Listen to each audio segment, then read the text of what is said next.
Magandang araw po! Ayan, so andito na naman po tayo sa another episode ng Hashtag I Love You. Ayan, so andito po tayo sa makasaysayang bayan ng Taal. At samahan niyo po akong kilalanin ng ating i-feature na isang tao na talaga ng punong-puno ang pagmamahal sa ating bayan. Ayan, so wag po kayong umalis.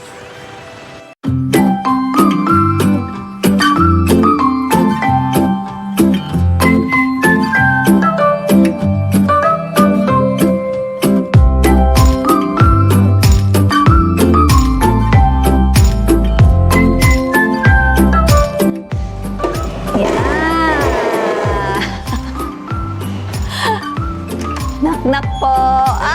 Good morning! Good morning. Salamat po sa inyong pagbisita dito sa Taal, Basilica. Masalamat po. Sobrang ganda ng inyong, ano ngayon? Hindi, yung kumbento. Kumbento, pati yung bayan ng Taal. Ayan, maraming salamat. Parang ating bayan ng Lubo. Yes. Sige, tara na. Magkwentuhan na tayo. Welcome po. Tuloy po tayo. Yeah, maraming salamat.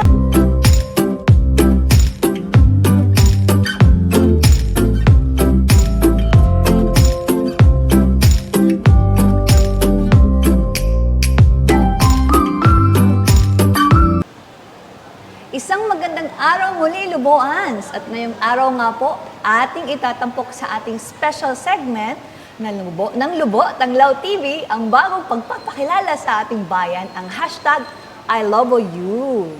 Dito gusto nating ipakita ang pagmamahal ng bawat mamamayan sa bayan ng Lubo. Ano ang dapat nating mahalin? At syempre sa ating lugar at sa mga taong nagmamahal sa ating bayan.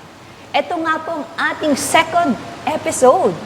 Last month nakasama natin si former Congressman Reneo Abo. At mas nakilala pa natin siya bilang isang tao kung gaano siya kagaling. At ngayong episode, mapalad tayo dahil makakasama natin ang isa pa rin sa mga tunay na nagmamahal sa bayan ng Lubo. Walang iba kung hindi ang pure-blooded Luboan at vlogger priest. Sa totoo lang, akala ko siya yung kauna-unahang pari ng bayan natin. Pero siya pala yung pangalawa. Walang iba kundi si Father Dakila Ramos. Magandang araw po, Father. Good morning po sa inyong lahat. Good morning po, Luboans, sa lahat ng inyong mga subscribers po, sa lahat ng nanonood po dito sa inyong I love Lobo. I love you. I love you. I love you. I love you. I love you. Welcome po sa ating show na I love you. I love you. Yan.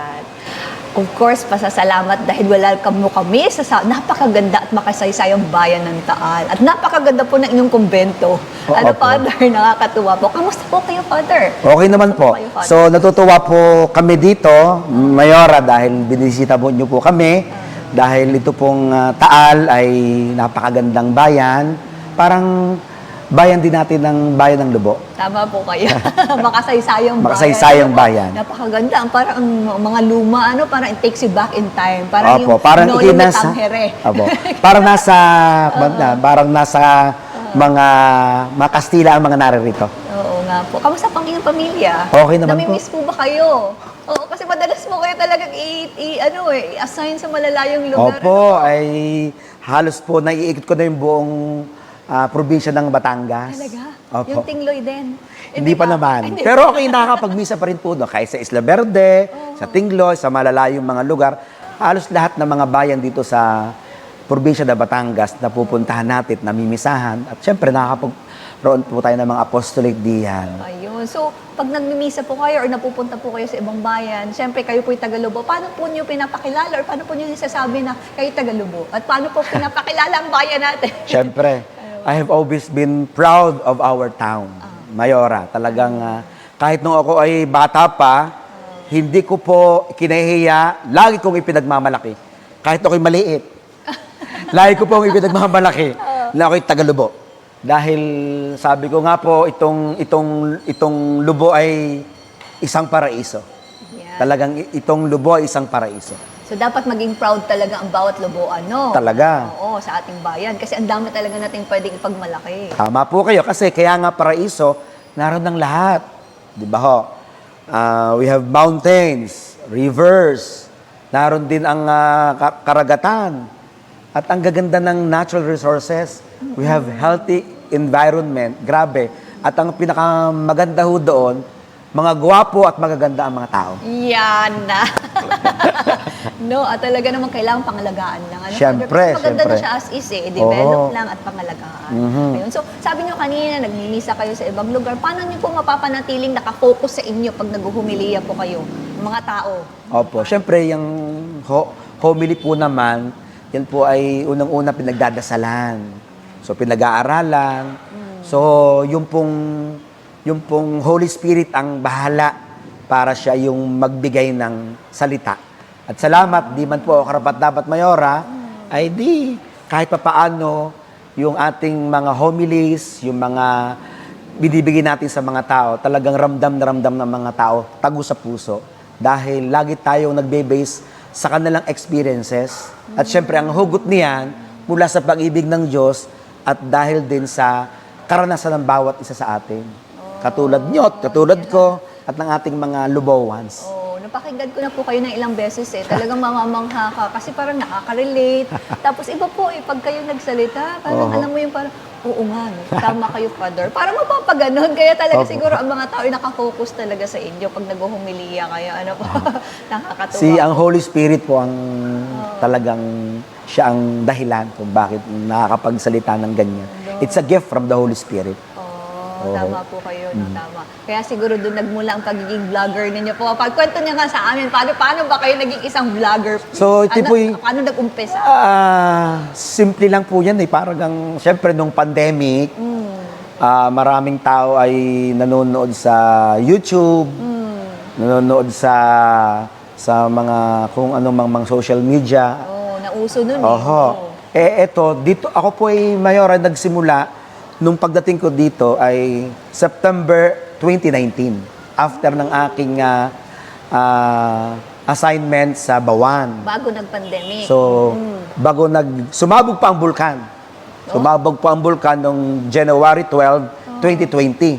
Ayan. Kaya talagang itong Taal, itong part nitong maraming bayan dito, talagang apektado.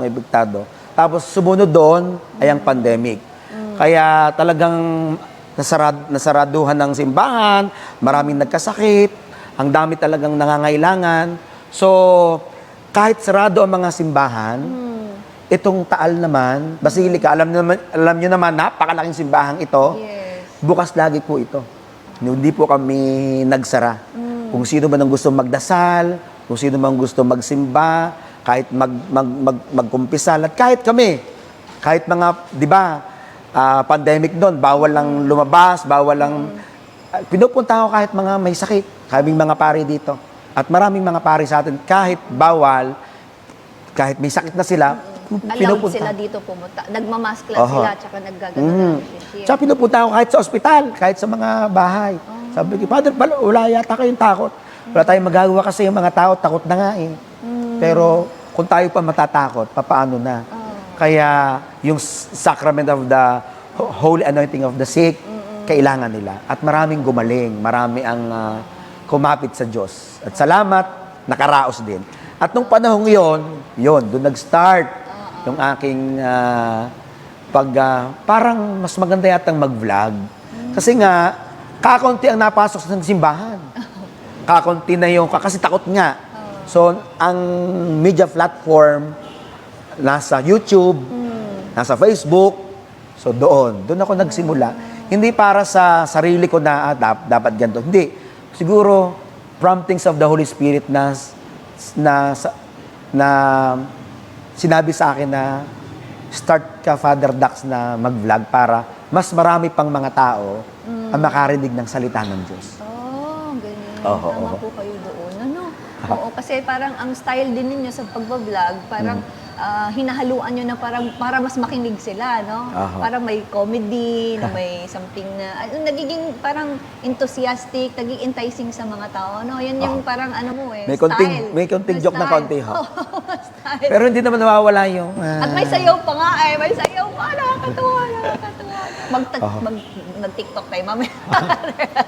Ano po? So doon pa na nag-umpisa. Tama po Apo, kayo. apo. Kasi ang mga tao maghahanap eh. Lalo nang nakakulong sila sa bahay. Apo, Maghahanap apo. sila ng outlet. Saan sila pwedeng makarinig na magandang balita naman. Kasi sa sobrang daming pangit na balita, gusto nilang Opo. maganda naman. At the same time, yung parang ma-uplift yung spirit nila. So, good Tamang-tama. job. So, lagi namang ang mabuting balita nasa Biblia. So, yun lagi nating pinopromote. Kung ayaw natin ng fake news, kung tayo ay sawa na sa mga masamang balita, read the Holy Bible. Nariyan ang the stories of love of God. Tama po. So meron po kayong Facebook? May Facebook po ako, tapos may YouTube account, YouTube. at may TikTok. May TikTok, Apo. Instagram na lang ang wala. So dapat Instagram. ipapollow nyo si Father Ha. Talagang nakakatuwa. At Oho. ang balita ko'y madami na kayong subscribers. Opo. Ibig sabihin marami na na-share, kalat na ngayong mga ganun. Hindi lang po sa Pilipinas, kundi sa iba't ibang kasi may mga sa Europe, Amerika, mga nagchat-chat sa akin, sa Australia, yung mga Pilipino rin. Pero ang iba ay mga foreigners din. Kasi natutuwa nga sa inyong Tutuwa. side. Ano Oho, po. oho. So medyo lang tayo, konting seryoso na lang. Siya, po. sige po. Kasi kayo po ay nag-iisang lalaki sa inyong pamilya, no? Anak Apo. ni Nanay Gloria. Paano po kayo nag-desisyon? Or desisyon niyo po ba talaga na maging pare? Or calling po ba ito? Actually po, 7 po kaming magkakapatid. 7 kaming magkakapatid. Ang tatay ang Doy Ramos, ang ina ay Gloria Ramos, Na ex-mayor? ng Lubo. 7 po kaming magkakapatid. Ako lamang po ang pinakagwapo. Tama po. Dahil ako lang ang nag-iisang lalaki, ha? Kaya huwag kayong kokontra. Tama. Oho. So, ang nangyari dyan ay, bale, Mayora, itong noong ako'y bata pa, ang aking pangarap talaga ay maging sundalo. Dahil ang aking Parang tatay, tatay, oh. ang tatay ko, idol na idol ko, Tatay Doy. Ang Tatay Doy, nagsimula yung maging sundalo, at hindi lang basta sundalo, barakot matapang. Wow. Balita Yan ko. ay ayaw patatalo. At yan ay sa sobrang barakot, galing, ay di napapunta sa Mindanao. Doon napalaban ng gera. Sa Patikol, sa Sulu, Tawi-Tawi, Basilan, lahat yan. So ilang daan silang sundalong pumunta doon. Pero konti lang silang natira. Dahil syempre, Mahigpit. grabe. Pero syempre, sabi nga yun, parang sabi ko sa aking sarili, parang gusto ko rin maging sundalo kasi kitang-kita ko ang tatay ay unang-una naglilingkod sa bayan.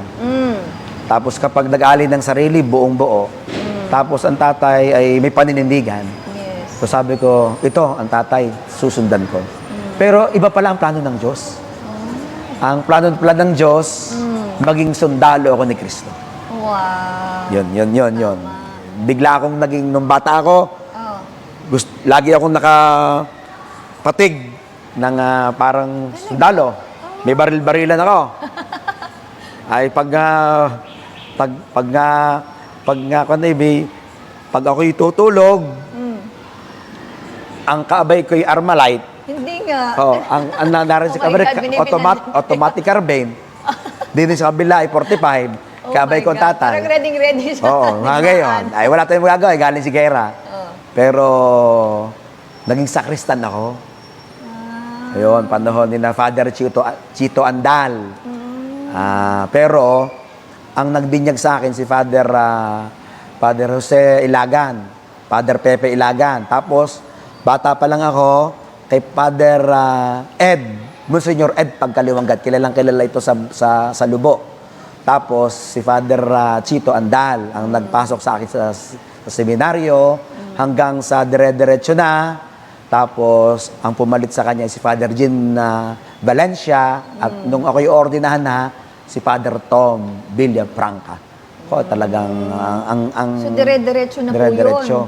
Kami po, Mayora, ay kami nung pumasok ng first year high school, kasi after grade 6, ako'y ng Banalo Elementary School, ako'y pumasok na ng St. Francis de Sales Major Seminary.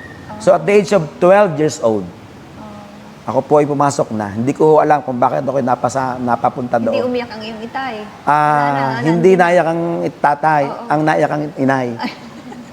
Ako rin, naiyak din ako. Dahil siyempre, ayun, naiyak din. Siyempre. Tapos, kami ay first year high school, kami nasa siguro 40 plus. Ito'y almost buong probinsya ng Batangas. May taga Calacar, taga Balaya, Bawan, may taga Lipa, marami kami.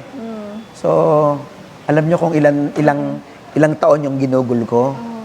13 taon. Ganun pala maging pare. Ganon. Oh So, my God. 12 years old ako pumasok, nakatapos ako 25 years old, nakagraduate ako. Batang-bata So, mas pa madami din. pa akong naitulog sa loob ng seminaryo. So, paano ngayon? Kaya ako hindi na lumaki. So, ngayon, kasi nga sobrang busy kayo, Ah. kung saan-saan kayo nadidestino, paano po ang bonding ng pamilya? Meron Ayun, pa po ba syempre. kayong nagiging close? So,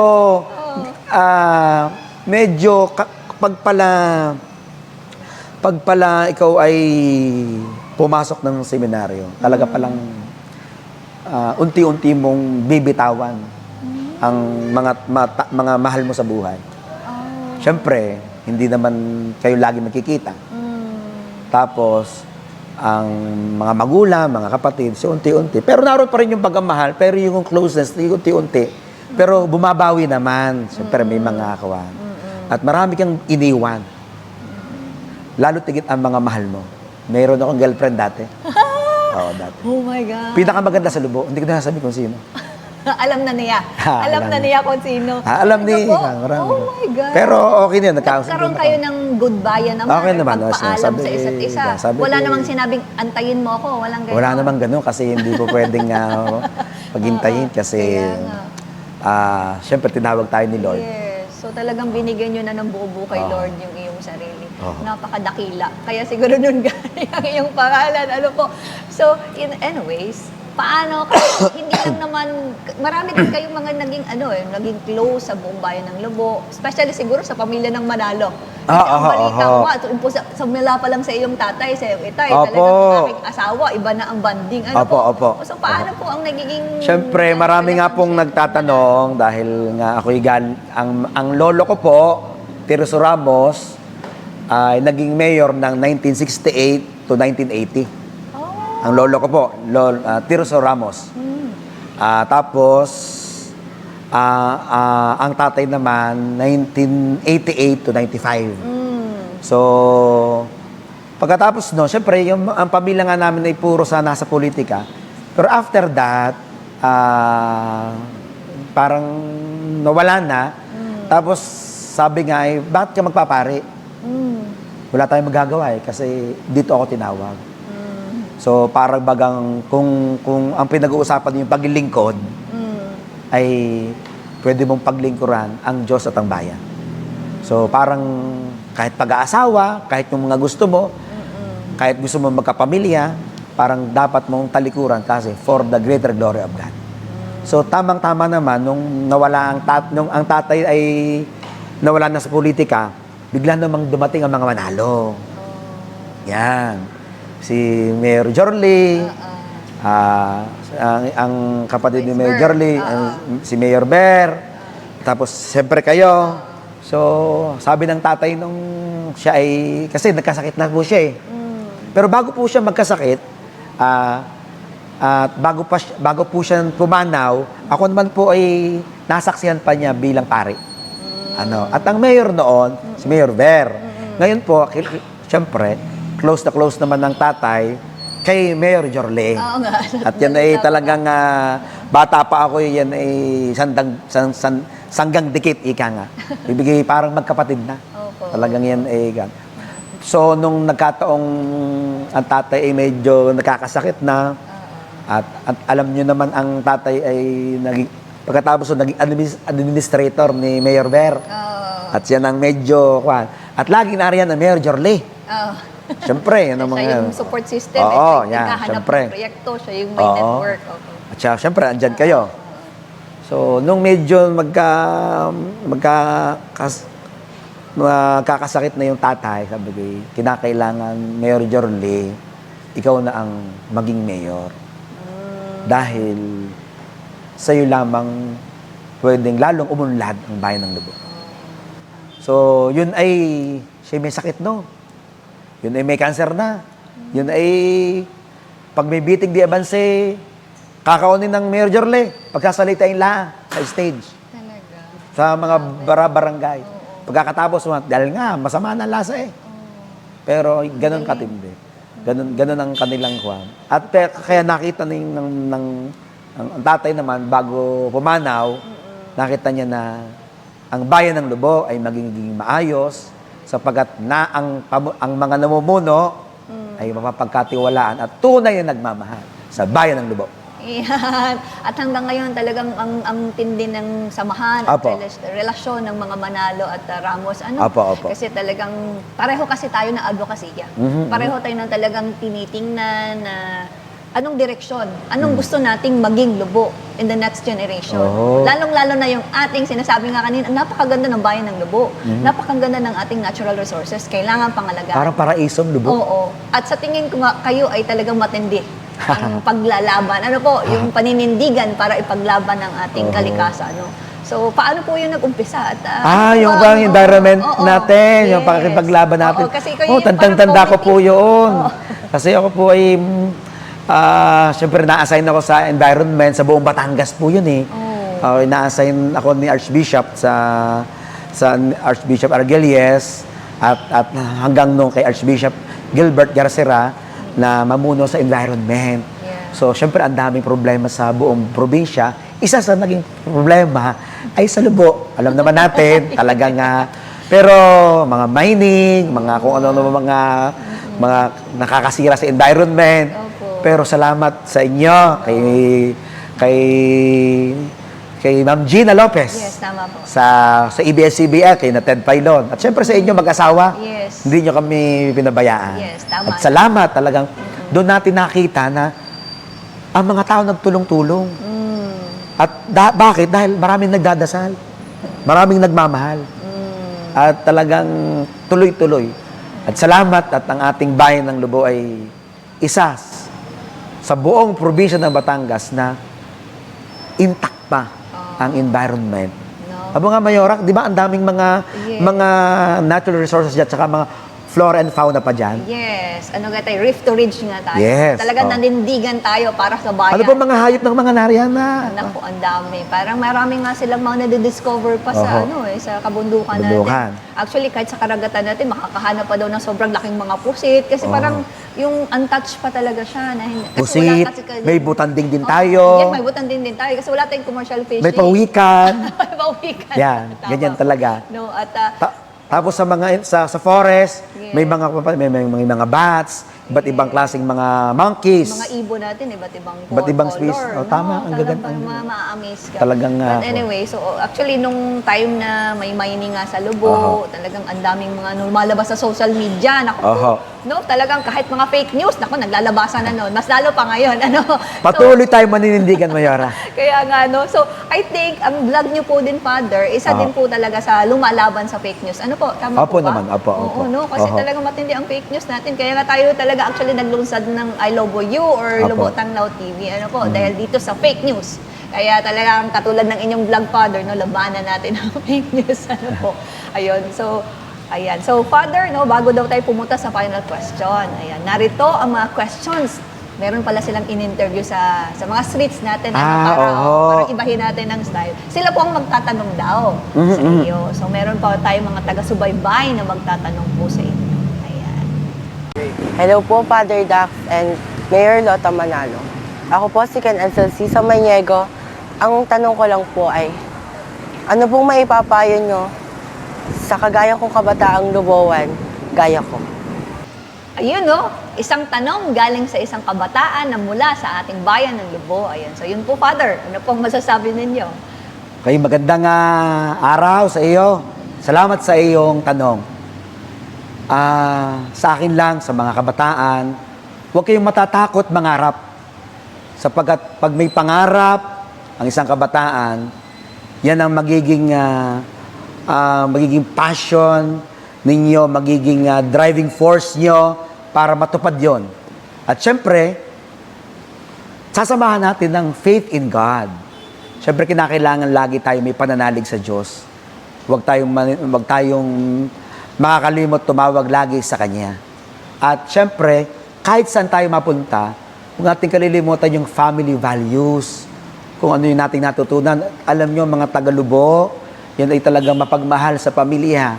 Yan ay magalang. Kaya gagawin ng lahat para sa pamilya. Kaya yan ay kahit tayo ay galing sa kahirapan, marami sa atin ay talagang mangingisda, magsasaka, marami nasa kabundukan, maraming mga nasa laylayan. Pero tandaan ninyo, matutupad ang inyong pangarap. Huwag kayong matakot mangarap. Matutupad yan dahil may plano ang Diyos para sa inyo. Galing naman. Tama po kayo, no? Lalo na sinasabi ko nga, yung utang na loob, no? Sana hindi nawawala sa ating bayan at dapat ay panatilihin sa ating mga kabataan. Okay, so ito po ang pangalawang tanong para sa inyo. Hello po, Father Dax, Mayor Lota Manalo.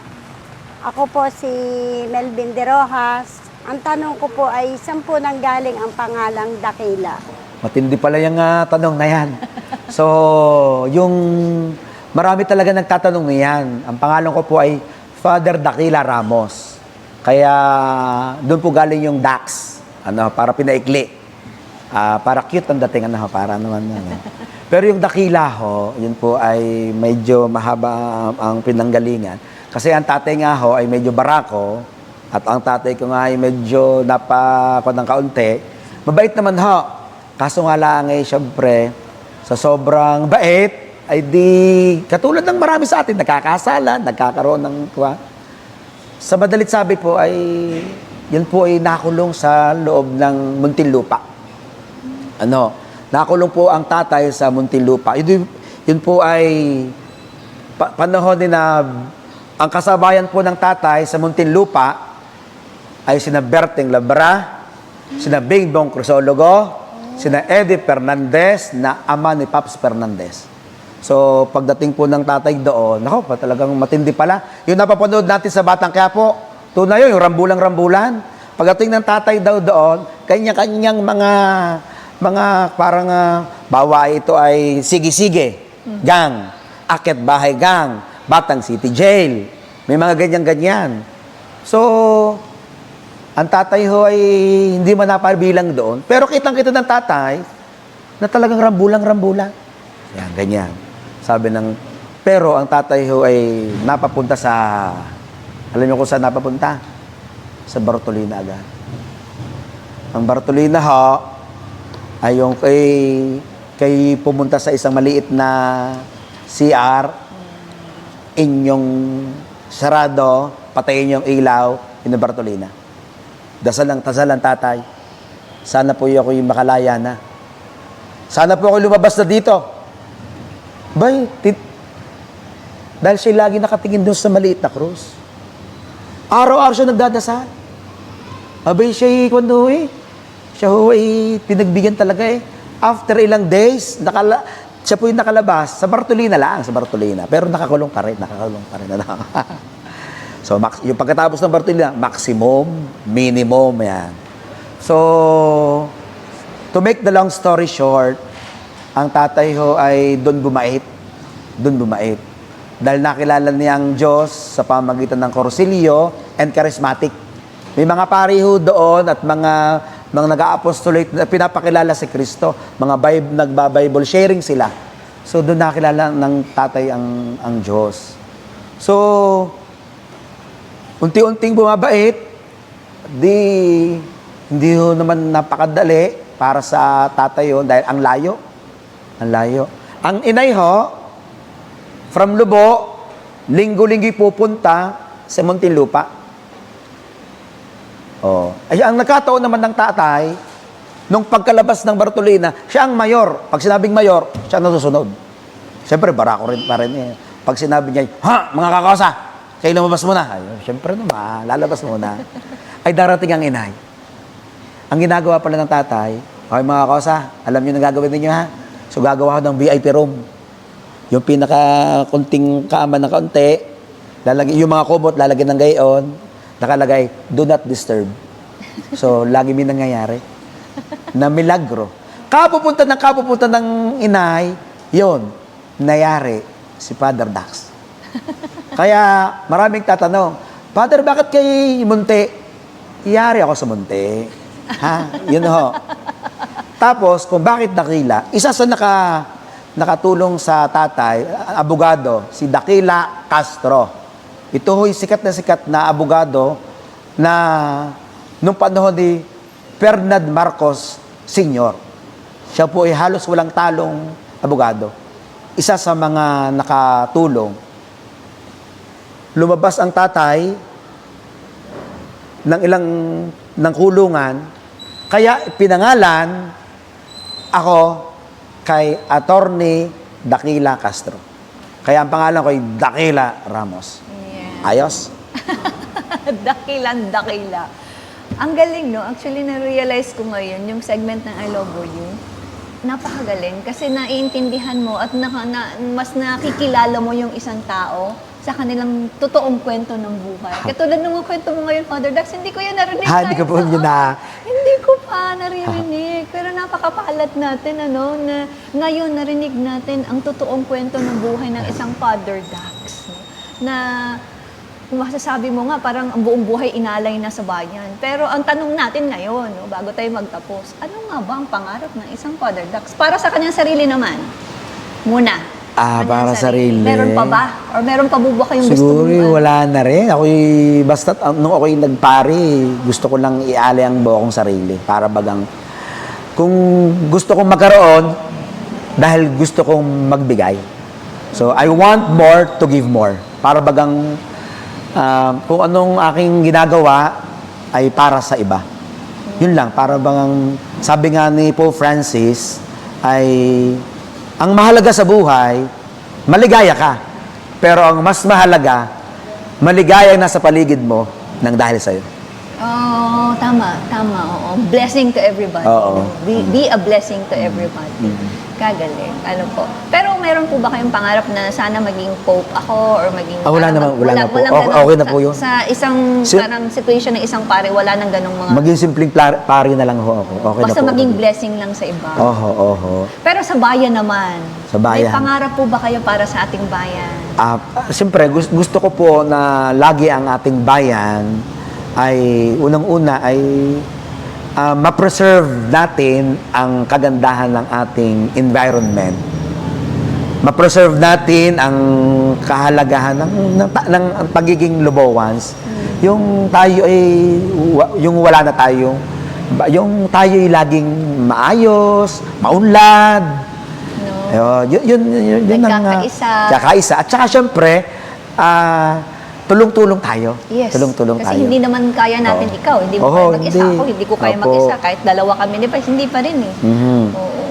At nakikita ko naman sa lahat ng barangay sa Lubo, 26 barangays, 10 dyan ang tabing dagat, 16 ang pabundok, lahat nagmamahal.